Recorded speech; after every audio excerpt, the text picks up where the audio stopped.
Bonjour tout le monde, bienvenue sur emerge.com. Martin avec vous aujourd'hui. J'espère que vous allez bien. Plaisir de vous retrouver. Écoutez une entrevue hors de l'ordinaire avec quelqu'un hors de l'ordinaire, mais que j'aime tant. Je suis heureux aujourd'hui de vous présenter une de mes coachs, quelqu'un que j'apprécie beaucoup, Cécile Pernoud de Genève, responsable du Centre Dose. Salut Cécile, comment vas-tu?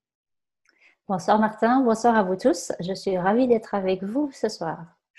Cécile, aujourd'hui, on veut parler de sensations, d'émotions, de liberté financière, puis on est en train de voir des bouleversements profonds, autant dans le comportement des individus, autant dans le comportement des entreprises, de ses dirigeants et encore plus au niveau politique.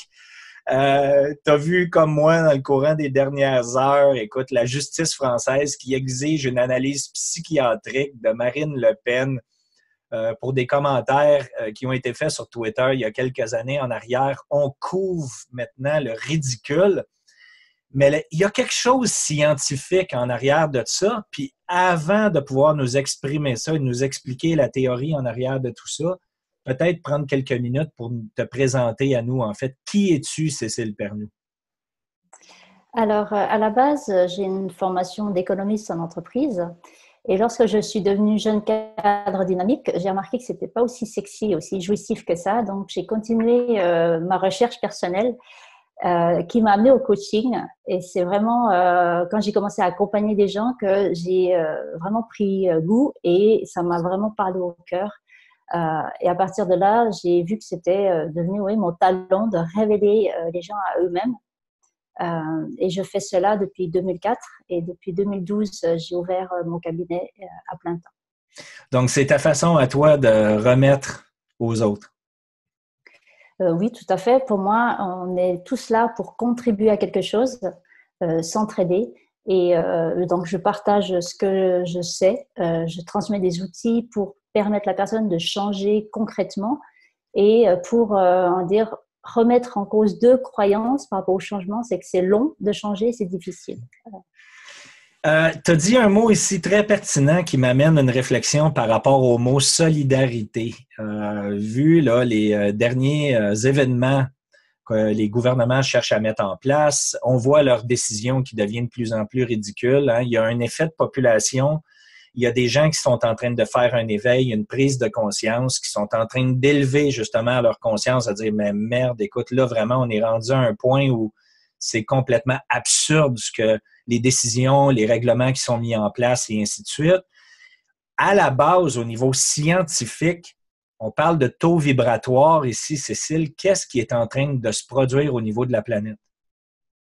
Alors, pendant des siècles, le taux vibratoire de la Terre était relativement constant. Et donc, pour ceux qui aiment ou qui ont besoin, ils peuvent vérifier ça. C'est scientifiquement prouvé, donc. Et depuis à peu près les années 80, le taux a commencé à augmenter. Et donc, par rapport au taux avant, on dirait 1980 et aujourd'hui, il a quasi doublé. Et donc, dans l'énergie, dans l'univers, comme tout est énergie, et que nous-mêmes nous sommes énergie, et que tous les jours, avec les émotions qui nous traversent, on est vraiment influencé par cela, ce qui fait que le changement de taux vibratoire de la Terre nous influence directement également. Et les conséquences que les gens peuvent observer concrètement chez eux, c'est la perturbation du sommeil. Donc, les gens dorment moins bien, ils se réveillent plusieurs fois dans la nuit avec une difficulté à se rendormir. Ils sont beaucoup plus vite stressés, ils arrivent beaucoup plus vite à leurs limites et ils se sentent vite dépassés par les événements, beaucoup plus vite qu'auparavant. Et les gens plongent beaucoup plus facilement, on va dire, dans une sorte de déprime. Et si ça se prolonge, c'est une dépression. Donc, effet de victimisation, le plaisir de râler, en fait, très facilement. Il y a peut-être moins de tolérance aussi, je te dirais, à ce niveau-là. Hein? Également, disons que le fait que ce taux se modifie, disons que ça vient renforcer ce qui fonctionne ou ce qui ne fonctionne pas. Donc, si déjà on a une tendance négative, ça va vraiment la renforcer et donc plonger les gens dans leur dysfonctionnement, on va dire, et ça va rendre leur vie encore plus difficile. Donc, quelques petites alternatives, justement. Maintenant qu'on est conscient qu'il y a un changement de taux vibratoire, puis que là, les gens sont en train de faire un éveil, ça amène des choses quand même relativement intéressantes parce que là, on peut aller vers un vrai changement. J'en avais discuté lors de la dernière vidéo, d'autant plus que les gens, si on regarde l'élite, si on regarde les politiciens, et ainsi de suite, ils se mettent eux-mêmes les pieds dans la bouche. En fait, par rapport à ce qu'ils sont en train de prendre comme décision, c'est absolument ridicule et ça vient accélérer le processus d'éveil en tant que collectivité, n'est-ce pas? Disons que, comme tu en parlais lors d'une dernière vidéo, tu parlais du mot désespoir. Et c'est vrai que l'être humain, tant que c'est encore inconscient, il va chercher à souffrir, on va dire, assez pour à un moment dire stop. Et le fait qu'il y ait ce ras-le-bol général, on va dire des gouvernements ou des entreprises, fait que ça crée, ça augmente cette solidarité entre les gens qui peut-être avant ne pouvaient pas s'entendre, mais au moins sur un point, ils vont pouvoir s'entendre et devenir solidaires. Et donc, pour moi, c'est la bonne chose qui ressort de ces grands moments de bouleversement qu'on vit actuellement. Si on parle de liberté financière, parce que la grande majorité des gens qui nous écoutent depuis des années, Cécile, bon, évidemment, hein, ils veulent préparer leur futur, ils veulent évidemment se parer contre des crises potentielles à venir, et ça fonctionne pas nécessairement comme ils le pensent. Qu'est-ce qui se produit justement si on fait un lien entre leur liberté financière, le taux vibratoire actuel et tout le contexte économique dans lequel on vit? Comment on doit se comporter en premier lieu si vraiment on veut atteindre nos objectifs financiers par la suite? Alors, avant de peut-être amener des solutions, je vais plutôt expliquer ce qui existe ou comment les gens fonctionnent actuellement et pourquoi justement, même s'ils veulent créer leur liberté financière, ça ne fonctionne pas comme ils souhaiteraient. Parce que la liberté financière commence, je dirais, par, c'est pas une finalité, c'est un chemin. Et puis pour moi, on doit commencer à se sentir libre pour pouvoir vraiment vibrer cela et attirer à nous ce qu'on a envie de construire. Qu'est-ce qui se passe aujourd'hui? En fait, comme ils se comportent dans la vie, ben, ils vont faire la même chose lorsqu'ils vont faire du trading. Et donc, c'est où ils placent leur attention, c'est là où ils vont placer leur énergie. Donc, qu'est-ce que fait beaucoup de gens, la majorité pour l'instant, c'est que pour l'instant, ils nourrissent le stress dans lequel ils vivent quotidiennement. Et lorsqu'ils sont dans ce stress qui est généré donc, par les pensées, les peurs, les émotions négatives qui les traversent toute la journée, ils sont en mode survie. Et lorsqu'on est en mode survie, on ne peut pas créer, on ne peut pas développer, on ne peut pas bâtir. C'est tout l'opposé, on va dire, de la liberté. Le deuxième point, c'est que en râlant sur la vie, sur le marché financier, sur le gouvernement, sur leur chef, etc., le message qu'ils envoient à l'univers, c'est « j'ai pas, j'aime pas, je manque de ». Et donc, qu'est-ce qu'ils vont attirer à eux? Du manque et des expériences où ils vont justement continuer à avoir raison de râler. Parce que c'est ce qu'ils créent, c'est ce qu'ils attirent à eux. Et comme je disais, la liberté, c'est pas une finalité. On doit vraiment commencer par se sentir libre, déjà libre d'être soi-même, libre de pouvoir agir comme on a envie, selon ses valeurs, selon ses envies spontanées, alors que beaucoup de gens rentrent, on va dire, dans un moule, dans des carcans, dans des schémas qui ne leur conviennent pas, mais parce que tout le monde le fait et ils continuent. Et donc, c'est l'opposé de la liberté. On est bien d'accord. Absolument. Ensuite, il y a aussi les gens qui disent, voilà, moi, je serai libre quand financièrement, j'aurai assez d'argent. Le problème, c'est qu'à nouveau, lorsqu'ils sont dans cette réflexion, ils envoient comme message à l'univers qu'ils sont dépendants de l'argent et en plus qu'ils attendent qu'il y ait de l'argent pour être libres. Et donc, vous comprenez bien que ça ne va pas fonctionner puisqu'à nouveau, ils envoient comme message dépendance et attente. Donc, c'est de nouveau ça qu'ils vont vivre comme expérience. Et aussi, les gens continuent, on va dire, de faire toujours la même chose et ils espèrent un jour que le résultat va être différent. Puis ça, Donc, on a compris que ça ne fonctionne pas comme ça, n'est-ce pas?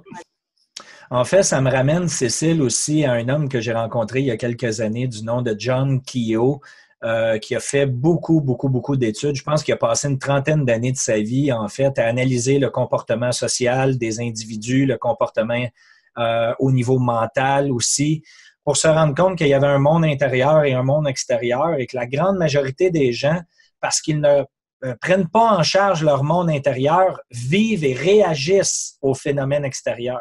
Alors que si on prend le contrôle intérieur, eh bien, à ce moment-là, ça amène des situations drôlement plus positives du côté extérieur.